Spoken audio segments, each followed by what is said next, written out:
Hi, this is Shannon from No Shelf Control. Thanks for joining me on the channel again tonight.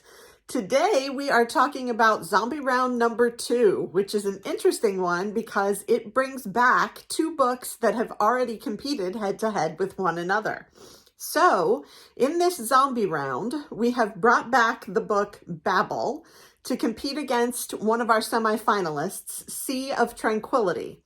So you might ask, how does somebody get into the zombie round? Here is the definition from the folks at the Tournament of Books of how the zombies are chosen.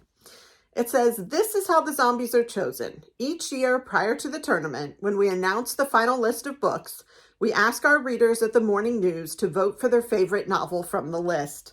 When we reach the zombie round during gameplay, the two books that received the most popular votes and have already been eliminated in the competition's earlier rounds rise from the dead with another shot at reaching the championship. So Babel comes back, and Babel and Sea of Tranquility went against each other in round 1, I believe. And Sea of Tranquility came out ahead and Babel was eliminated.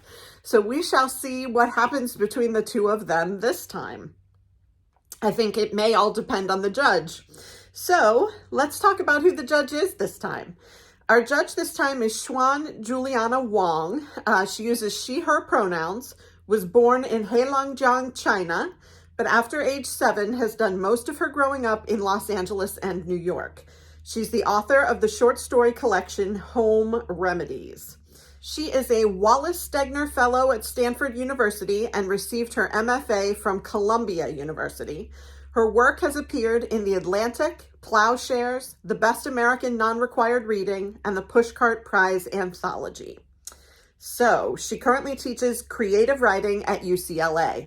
So that is Xuan Julianna Wang, and she will be judging Sea of Tranquility by Emily St. John Mandel versus Babel by R.F. Kuang. So let's learn a little bit about those two books. I know that you have heard about them in previous episodes, but if you haven't seen those previous episodes, I want to go ahead and give you the synopsis.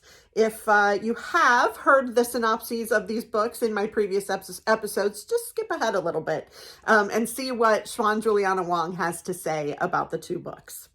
So Sea of Tranquility, Emily St. John Mandel. It was published May 5th, 2022 by Knopf, and it's 272 pages. Here's what the synopsis says about that book. The award-winning, best-selling author of Station 11 and The Glass Hotel returns with a novel of art, time travel, love, and plague that takes the reader from Vancouver Island in 1912 to a dark colony on the moon 500 years later, unfurling a story of humanity across centuries and space. Edwin St. Andrew is 18 years old when he crosses the Atlantic by steamship, exiled from polite society following an ill-conceived diatribe at a dinner party. He enters the forest, spellbound by the beauty of the Canadian wilderness, and suddenly hears the notes of a violin echoing in an airship terminal, an experience that shocks him to his core. 2 centuries later, a famous writer named Olive Llewellyn is on a book tour. She's traveling all over Earth, but her home is the second moon colony, a place of white stone, spired towers, and artificial beauty. Within the text of Olive's best-selling pandemic novel lies a strange passage. A man plays his violin for change in the echoing corridor of an airship terminal as the trees of a forest rise around him. When Gaspry Jacques Roberts, a detective in the black-skied Night City, is hired to investigate an anomaly in the North American wilderness, he uncovers a series of lives upended. The exiled son of an earl driven to madness, a writer trapped far from home as a pandemic ravages Earth, and a childhood friend from the Night City who, like Gaspry himself, has glimpsed the chance to do something extraordinary that will disrupt the timeline of the universe. A virtuoso performance that is as human and tender as it is intellectually playful, Sea of Tranquility is a novel of time travel and metaphysics that precisely captures the reality of our current moment. So Sea of Tranquility is our semifinalist coming into this round. And the other book is Babel by R.F. Kuang, and it is the zombie that was brought back by popular vote. It is called Babel, or The Necessity of Violence, an Arcane History of the Oxford Translators' Revolution. And that was published August 23rd, 2022 by Harper Voyager, and it is 544 pages, so it is a big one. Here is the synopsis for that one.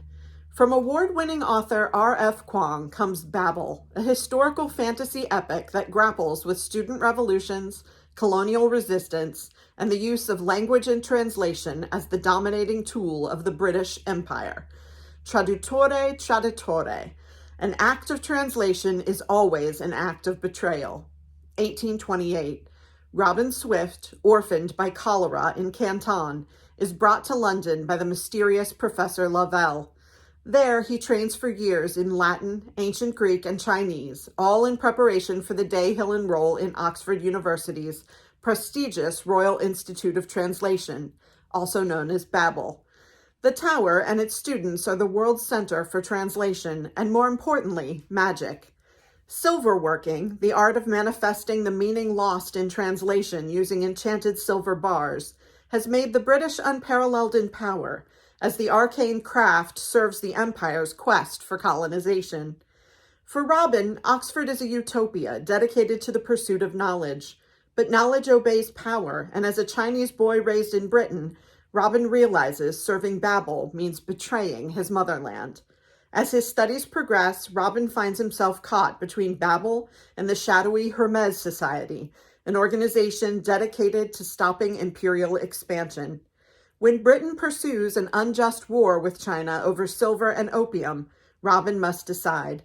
Can powerful institutions be changed from within, or does revolution always require violence? So that is Babel by R.F. Kuang.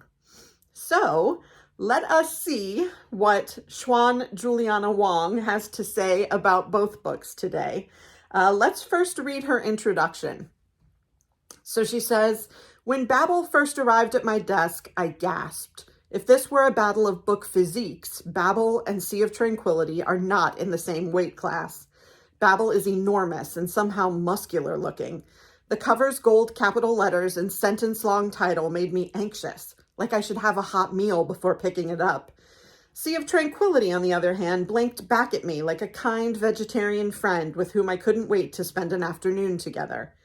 I usually avoid long novels for a myriad of reasons, but mostly I'm afraid that while I'm reading such a book in bed, it will fall on my face and give me a black eye, or my pinky finger will go numb trying to hold the pages open. That said, I overcame my dumb fears and can tell you what I thought about the inside of these two books, which is what counts."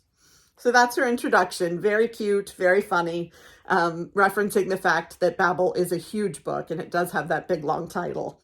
Then she has a little bit more to say about both books. Within the opening chapters of Sea of Tranquility, the son of an earl speaks out against colonialism in front of an English society and receives his father's punishment of exile to Canada. In Babel, an orphan Chinese boy is miraculously saved from cholera by an Englishman and taken to Oxford to study with a group of other international students with the express goal of serving the British Empire. Both books have multi-perspectival views of the extraordinary circumstances. Both plots whisk the reader outside the confines of realism. Both books open with characters questioning the validity of economic systems that privilege one group of people by exploiting another. From there, however, the books spin wildly away from one another. So that is her introduction. Let's see what she says specifically about Sea of Tranquility.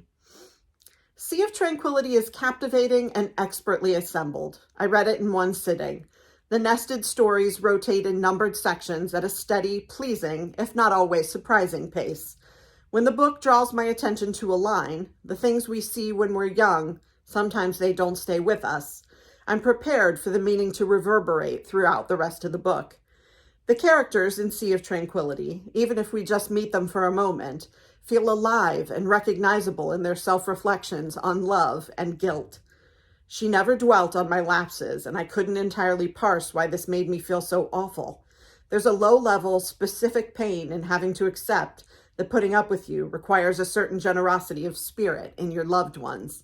That's a great quote. So pretty short, but that is what she has to say about Sea of Tranquility. Specific to Babel, she says this: the characters in Babel are not so precisely and evenly drawn, but it's not because they're too busy downing tea and lemon biscuits to reflect on the matters of their hearts. It's just that what they are doing is so inherently fascinating that it's almost as if the book runs out of breath. Right in the opening pages, a young boy who names himself Robin trades one country for another and encounters all of Western education. He is groomed by a cruel father to enter the world of Oxford, where he learns the mystical act of silver making and the dark art of translating one language to another. I wished so often for Robin to lean on a pillow and reflect more deeply on what was happening to him. For example, it only took a few paragraphs for Robin to speak for the first time to the half-brother he never knew existed, who he thought was his doppelganger, and for that brother to cast suspicion on Robin's mother's death, and then it just moves on. They start drinking and walking around and talking about, well, staging a revolution. Liberation was a string of coincidences, of ingenuity, resourcefulness, and luck, said another character about revolutions, and I couldn't help but imagine that that same balance needed to be in play to pull off this deeply ambitious book. As someone who is not familiar with the tropes of historical fantasy, I was amused by the shorthand, matter-of-fact explanations. Silver, which is without any real clarification, is a magical element that can be used as a weapon, a cure of all diseases, as well as a type of energy-generating technology. I loved the idea that the most valuable students are the ones who are truly fluent in another language, and by that they mean someone who can dream in another language. Turns out these dreamers are the ones making the best at making silver. But Britain is the only place where I've seen silver bars in wide use, Robin reflects. It seems a bit strange that British are the only ones who get to use them when Chinese and Indians are contributing to the crucial components of their functioning. This idea is repeated throughout the book, and each time I found myself drawing new connections to the cruelties and injustices tolerated in our present world. And that is what she has to say about Babel. So far, from the two descriptions, I can't really tell which one she prefers. I get that she is fascinated by the premise of Babel, but she doesn't usually read fantasy and isn't familiar with the tropes there, and found the dialogue and pacing of the book to be a little erratic and also maybe a little quick. She does mention some great quotes from Sea of Tranquility, talks about reading it in one sitting and loving the way the nested stories rotate at a steady pace. So if I had to guess, I would think she's going to go for Sea of Tranquility. But let's check it out and see what her judgment actually says. She says, when I started reading Sea of Tranquility, the news said it would snow in Los Angeles, but I didn't trust the news until snow literally fell on my face. However, if Sea of Tranquility hinted that snow would fall, I would expect it to happen in the next 20 pages, because the writing is that persuasive. I trusted the writer would find a way to connect storylines through time and space, and that it would make sense even before I read it. And in that way, it lost the external chaos and internal mayhem I wanted in a century-spanning story about time and pandemics and moon colonies. It was Babel's inconsistencies and imperfections that made it alluring to me as a reader. It felt like I was bunking with a group of young people actively trying to figure out not just one thing, but every single thing about life based on what they know about their roots, their mother tongue, and what they should want and are willing to give up. And sure, some of their reasons don't quite make sense, but the questions they generated kept me up all night, pinky so numb, turning the pages. And that is what she says about the two books.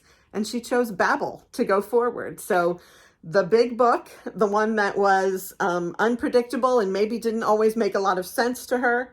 But interestingly, the judgment that she makes is that it kept her awake at night.